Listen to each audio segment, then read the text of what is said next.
Morning, Creek Nations. Coach Abel. It's a beautiful Saturday morning. Happy Halloween. I wanted to reach out to you guys in light of JCPS announcements yesterday and kind of tell you what that's going to look like for us. Okay. Before I do, let's real quick talk about this last reminder. I think I sent this reminder out a few days ago or maybe a week ago. Ladies, if you guys are interested in this bedazzled jacket here, shoot me an email or a text and let me know what sizes that you may need. I think I only had maybe 3 people text me this last week. Dr. Wilson, who was doing the order, she only had 2 people text her, but we really need 10 people if we're going to fulfill this order. If not, the price is, you don't get that price break, and then it ends up being pretty expensive. So if ladies, if that's you, husbands might make a great Christmas gift for the moms out there. Just shoot me a text and let me know. Okay. Hats actually sold pretty well this past week. We do have a handful left in sizes large, extra large, small, and medium. If that's you, give me a holler. I know either me or Coach Meredith will do it for you. Just bring cash up to the field house and we'll make the exchange. Okay. All right. Obviously, you guys at this point have heard that the JCPS had made the announcement that games this week again would be canceled, much like they were last week. So last week we lost our game against Central, and now we lost the postponed game against Eastern. Sucks. It is what it is. In the middle of this third escalation, it's hard to stay hopeful because it's starting to get pretty. If you're like me, you're starting to get pretty annoyed by this whole thing.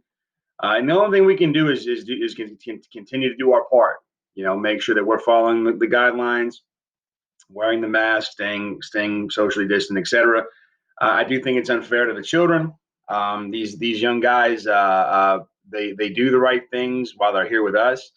And you know, there's plenty of research out there that says that you know, football and lacrosse and soccer and cross country are not the roots of the spread. If you guys listen to the governor will tell you that the spread is potentially caused by family gatherings, indoors, weddings, funerals, parties, okay, etc. So sucks that our kids are or that you guys as players are paying for the sins of the father, so to speak. But what are we going to do? Okay. What I will tell you is we are still going to practice. Bullitt County is under no restrictions. Our playoff opponent is Bullitt East. They played last night. I watched them play last night, and they play again this upcoming Friday. Meanwhile, we only have 4 games, and they're going to have a total of 7 by the time we play our first round game. We still are going to practice, but things are going to be a little bit different. Okay, I'll tell you a bit more about that in a second. All right, first, as I've been doing the past few weeks, Alex Martin is a senior. He's always been a good student. His grades continue to impress me. His grades have actually risen, which is crazy because he was already in the 90% anyway. And what you see a lot happen a lot of the times this time of the year is that grades will start steadily declining as a whole. And Alex's grades continue to improve. So congrats, Alex. You will be a part of my next troop for Roosters whenever things get a little bit more comfortable and settle down, and we can go up there and enjoy some wings. Okay, good job, buddy. All right. In light of the governor's request to pretty much do a 7-day shutdown, we can't do a 7-day shutdown. Okay, I don't believe that a 7-day shutdown is good for us, especially since football is not the root cause. But I do want us to do our part, and our kids could really use the extra time. I'll talk about that more in a second. But Monday and Tuesday, no official practice. Now, we will continue to do our small our virtual meetings. The meetings are normally 30 minutes, maybe an hour tops. I know defensively we try to keep ours to about 45 minutes. Players will know about them. They do count as practices. So, again, we ask that that's protected time for those guys, much like classes, okay, that you wouldn't interrupt them if they're logged into their class. You wouldn't come and bother them during their practice time. So we ask the same thing during their virtual meeting. We will have 2 small groups. There's a small group for workouts. This is something that specifically we're doing for playoffs. If your kid's not involved, don't be offended. If you as a player is not involved, don't be offended. You're just not a part of the plan for this particular thing. You know who you are if you are part of that small group. The same thing applies with study hall. Our grades have steadily declined. Not that this makes things better, but they're declining as a district overall. I think kids are starting to get worn out on this whole process and NTI. So we've taken our kids that need the most help, that really small group of kids that need our help, and we've brought them up for some study hall. If that is not you or if that is not your child, then don't worry about it.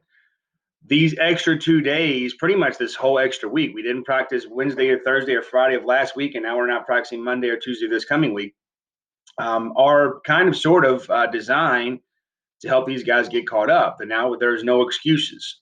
You have no excuse not to be caught up on your assignments, making sure that you're logging in, so forth and so on. I've warned and warned and warned. We had to take some action over the past few games and suspend guys for not getting their grades together. And now, now it's coming, full circle. We got to get this stuff together. Hopefully, those handful of guys are doing what they've got to do. Okay. We will bring guys back Wednesday through Friday officially for practice. That'll give us, I think, 7 practices before our first playoff game. Notice the time change. We're now up to 5:30. We lose an hour, or excuse me, we gain an hour this week, but it means we lose an hour of daylight. So we're 5:30 to 7:30 Wednesday through Friday of this week, and then we're 5:30 to 7:30 Monday through Thursday of next week. Of course, with kickoff being at Fern Creek on Friday at 7:30. Okay. If you have any questions about the schedule, feel free to give me a call. But this is how we're going to have to do it for the next few weeks. Okay. One elephant in the room is the freshman season or the Froshmore season. What I will tell you is the game against Butler has officially been canceled for Monday. If the varsity can't play Friday, then Froshmore certainly can't play on Monday. However, I don't want to officially end the Froshmore season just yet. We have there's a possibility that these numbers can come down, and if we end up getting out of red status the week of playoffs, maybe the powers that be would allow us to allow those young guys to play one more game. We'll find out more about that in the middle of this upcoming week.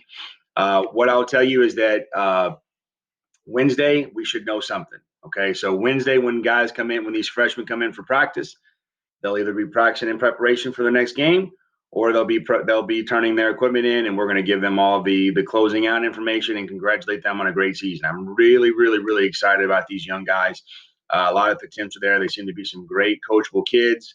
For the most part, their grades are on point, which is phenomenal considering that their first year of high school is spent behind a computer screen.